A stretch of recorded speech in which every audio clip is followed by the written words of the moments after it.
शुक्राचार्य के पास एक ऐसी विद्या थी जो देवगुरु बृहस्पति के पास भी नहीं थी, और वो थी मरे हुए को जिंदा करना। वो उन्होंने शिव जी से सीखी थी। तो विष्णु सर के अंदर ये क्वालिटी है कि वो खुल करके जितना भी उनके पास ज्ञान है वो अपने शिष्यों को देते हैं, और मैं उनके साथ जुड़ी हूँ, ये मेरा सौभाग्य है। मेरे और भी बहुत सारे गुरुजन हैं जिनके सानिध्य में रह करके मुझे ये सब कुछ सीखने को मिला। तो ये जो आशा के अंक है, आशा मिला नाम है इसलिए मैंने इसका नाम आशा के अंक रखा है, ऐसा नहीं है। आशा मतलब होप। आपको नंबरों से क्या आशा है, क्या चाहते हैं आप नंबरों से, वो इसका मतलब है।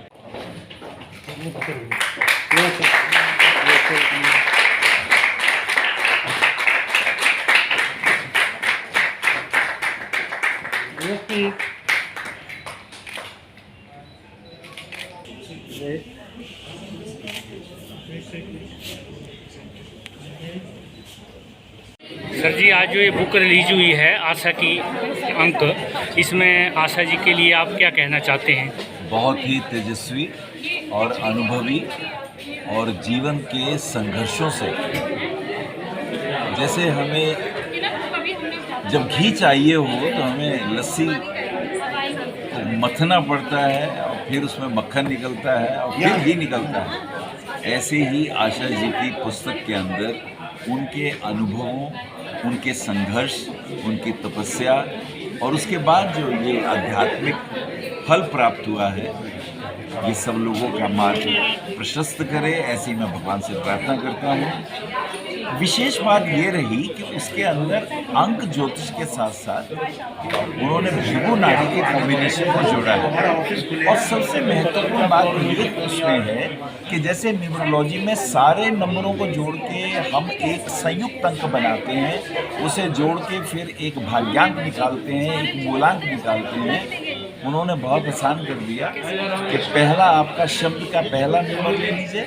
और दूसरे वाले, जैसे मेरा नाम अनिल वत्स है तो उसका आ और वी लेकर के संयुक्त अक्षर बना के उन्होंने प्रेडिक्शन का एक बड़ा सुंदर सूत्र दिया। तो ये लोगों का बहुत कल्याण करे। तो भी आज तक जितनी भी ज्योतिषाचार्य हुए हैं, जितनी बड़ी बड़ी बुकें लिखी गई हैं, तो ये पहली बुक होगी जो इस तरह की बुक आई है, जो हमें सभी जितने भी नए ज्योतिषाचार्य हैं उनको सीखने में। यद्यपि ये सूत्र जो हैं पहले से किताबों में लिखे गए हैं, बोले गए हैं, कहे गए हैं, लेकिन ये एक प्रयास बहुत उत्तम है और सहज सरल तरीके से अंक ज्योतिष के रहस्यों को खोल देता है। और सबसे अच्छी बात यह है किसी के व्यक्तित्व को इन शॉर्ट पीरियड में आप जान सकते हैं। और एक अच्छी बात ये भी कही है कि अगर आपके पास डेट ऑफ बर्थ ना हो तो आपके नाम से नंबर बनाए जा सकते हैं और उन नंबरों से भी किसी के व्यक्तित्व के बारे में कम से कम सहज और सरल तरीके से कुछ खास बातें की जा सकती हैं। ये बहुत महत्वपूर्ण बात है। मैं आशा जी को बहुत बधाई देता हूँ,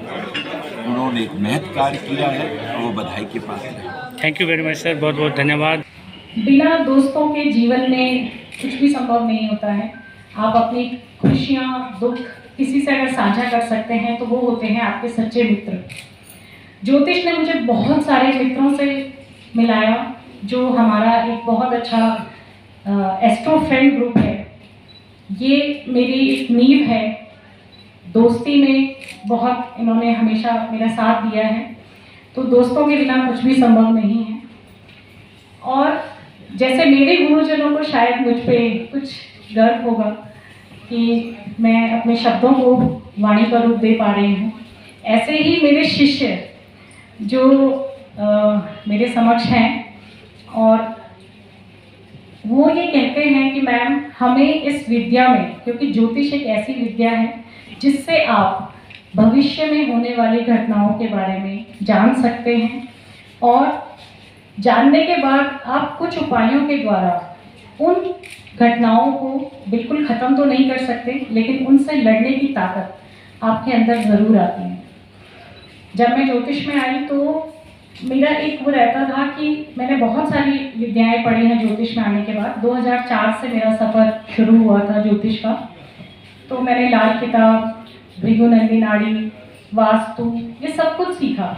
और इसके बाद जैसा सर ने बताया, रावत जी ने, कि अंक जो है वो बोलते हैं, और अंकों से आप सब कुछ समझ सकते हैं। तो मैं रावत जी ने अंकों के बारे में तो बता ही दिया है, लेकिन मैं इस किताब में जो एक थोड़ा सा डिफरेंट है वो ये है कि भृगु ज्योतिष में जो आचार्य विष्णु शास्त्री जी के आशीर्वाद से मुझे ज्ञान प्राप्त हुआ, उसमें एक कॉम्बिनेशन है युतियाँ, जब ग्रह आपस में डिग्री वाइज क्लोज होते हैं तो उनका क्या रिजल्ट आता है। तो ये मैंने पढ़ा और मुझे बहुत अच्छे इसके रिजल्ट्स मिले। तो मेरी एक आदत है कि मैं उसको ना दूसरी साइंस में डालने की कोशिश करती हूँ। सबसे पहले मैंने ये जो फॉर्मूला ट्राई किया था, लाल किताब जब मैंने सीखा था 2006 में, तो उसमें एक युति थी, चंद्र शनि युति, या चंद्रमा की दृष्टि अगर शनि पे पड़े तो 2 विवाह का योग होता है। तो मुझे बहुत अच्छा लगा ये कॉम्बिनेशन और सुन के भी। तो मुझे लगा कि एस्ट्रोलॉजी में है तो क्या न्यूमरोलॉजी में भी संभव है क्या। तो चंद्र यानी 2 नंबर, शनि यानी 8 नंबर। तो मैंने रिसर्च किया, मैंने ऐसे 1-2 लोगों को पूछा जिनका 28 नंबर मुझे मिला। तो मैंने पूछा आपके घर में किसी की 2 शादियां हैं? बोले मैम आपको कैसे पता चला, मतलब वाकई हमारे घर में 2 शादियां हैं। तो मुझे लगा ये फॉर्मूला तो काम करता है।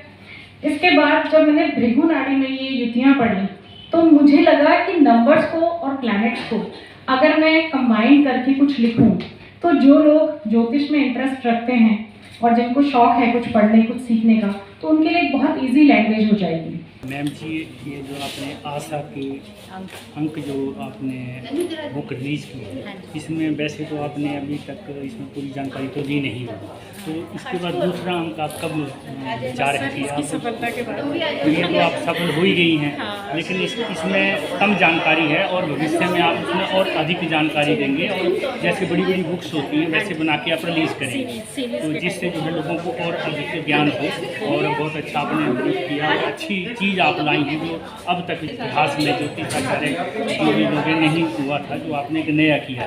तो इसमें ये कैसे विचार आया आपको कि लोगों को आप इस तरह की कोई बड़ी चीज़ सहज ही उपलब्ध करा रही हैं? मैं एक वास्तु कंसल्टेंट भी हूँ। मैं वास्तु के लिए भी जब विज़िट करती थी तो मुझे नंबर से खेलना बहुत अच्छा लगता था। तो जब मैंने पढ़ा एस्ट्रोलॉजी में कि युतियों को मिला करके भी जो हम प्रेडिक्शन करते हैं, तो मुझे लगा ज्योतिष, अंक ज्योतिष, ये सब एक दूसरे से रिलेटेड ही हैं। तो इनको अगर हम इधर ट्राई करके देखें कि क्या सेम रिजल्ट मिलता है क्या, तो मैंने जब ज्योतिष और नंबर्स को रिलेट करके देखना शुरू किया तो सेम ही रिजल्ट था, कोई ज़्यादा डिफरेंस मुझे लगा नहीं। तो मुझे लगा कि जैसे जो आम लोग, क्योंकि आजकल जो है मीडिया कह लीजिए या जितना भी वो है, इसके कारण ज्योतिष जो है लोगों को बहुत अच्छी नॉलेज में आ रहा है कि हमें ज्योतिष से ज्ञान लेना चाहिए या सीखना चाहिए, अपने भविष्य में जो चीज़ें हैं उनको जान करके जो हर्डल्स हैं उनको दूर करना चाहिए। तो मुझे लगा कि कुछ सरल शब्दों में अगर हम अपनी बातों को समझा पाएँ तो शायद हमारी जो युवा जनरेशन है उनको बहुत अच्छा लगेगा, इसको पढ़ने पर उन्हें आनंद भी आएगा। एक चीज़ को अगर आप शॉर्ट में और इजीली अगर समझाते हैं तो बहुत जल्दी उसको लोग एक्सेप्ट करते हैं। आपने क्या संस्कृत पढ़ी है?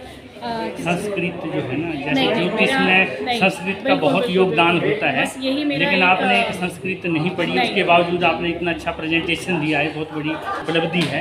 लेकिन अगर संस्कृत से रिलेटेड आप संस्कृत से अगर आपने पढ़ी होती तो संस्कृत में भी इसको आप, क्योंकि वो हमारी जो मूल भाषा है। बिल्कुल आप सही कह रहे हैं। ये मेरा दुर्भाग्य भी है कि संस्कृत मुझे वही 8-9 तक जो पढ़ा था बस वही है, और बहुत सारी किताबें हैं जो जिन्हें पढ़ के आप ज्योतिष को बहुत अच्छा और वो कर सकते हो। बट मैं अभी मतलब उससे थोड़ा सा मेरा टच कम है, बट मैं अब कोशिश करूँगी कि आगे जो बुक्स मैं लेकर के आऊँ उनमें वो पुरानी किताबों की भी जो ज्ञान है उसको लेकर के आऊँ। बिल्कुल बिल्कुल, जो अभी तक मैंने नहीं किया था। अभी तक तो सिर्फ जो मेरे गुरुओं ने मुझे सिखाया और जो मैंने अपनी ऑब्जर्वेशन है वो इसमें डाला है। अभी आप टीवी डिबेट में भी आना शुरू करेंगी तो धीरे धीरे जिससे लोग समझेंगे और फिर बाद में आपसे कॉन्टेक्ट करेंगे कि अपने भविष्य को जानने के लिए। तो इस तरह से आपने दिल्ली में कोई ऑफिस या कहीं आपका मेरा कुछ पीडमपुरा में है। वैसे मुझे ज्योतिष में जो है 20 साल होने वाले हैं और 20 साल का एक्सपीरियंस है मेरा इसमें। हमारा उत्तरांचल जो है वो ज्योतिष का गढ़ है, मतलब वहाँ पे जो है बच्चे को भी कुछ हाँ तो चीज़ें। तो मैं 10th क्लास से ही मेरे ताया जी फिर उनके साथ रह करके मुझे भी अच्छा लगता था। जब उनसे कोई लोग पूछने आते थे वो हाथ देख के बताते थे और लोग उनका सम्मान करते थे, तो उस समय मुझे लगता था कि मैं भी ऐसा कुछ करूँ। वही जहन में आपकी बात रही जिसको आज आप इतने साल बाद एक बुक में रिलीज़ किया, बहुत बड़ी खुशी है। थैंक यू मैम जी, बहुत बहुत धन्यवाद। Thank you. Thank you sir, बहुत बहुत धन्यवाद। आपने जिस तरह से आशा के अंक के बारे में बहुत अच्छे तरीके से विस्तृत जानकारी दी है। लेकिन ये ज़रूर है कि जब भी वो करेंगे और हमने आशीर्वाद देने कहीं भी होंगे ज़रूर आएंगे। तो ये सब तो आपके सानिध्य में ही हो रहा है, जो है आप तो भविष्य जानते हैं, तो कुछ तो आइडिया होगा कि नेक्स्ट ईयर इसी दिन में फिर नई बुक रिलीज की। हम उम्मीद करते हैं शीघ्र ही, बहुत जल्दी ही अगली किताब भी आपको देखने को मिलेगी। Thank you very much sir, Thank you. बहुत बहुत। प्रेस क्लब ऑफ इंडिया में आशा राजेश बमोला जी ने अपनी एस्ट्रोलॉजी की बुक आशा के अंक रिलीज़ की है। दर्शकों का बहुत ख्याल रखते हैं, लोग अपने आप को समझ सकें और खुद जान सकें कि अंकों से हम किस तरह से अपने आप को सही रख सकते हैं। आज उनसे बात हुई, उन्होंने नई बुक के रिलीज़ के लिए भी अगले साल इन्हीं दिनों का समय दिया है। तो सभी दर्शक से अनुरोध है कि इस बुक को पढ़ें और लाभ उठाएं। मैं राजकुमार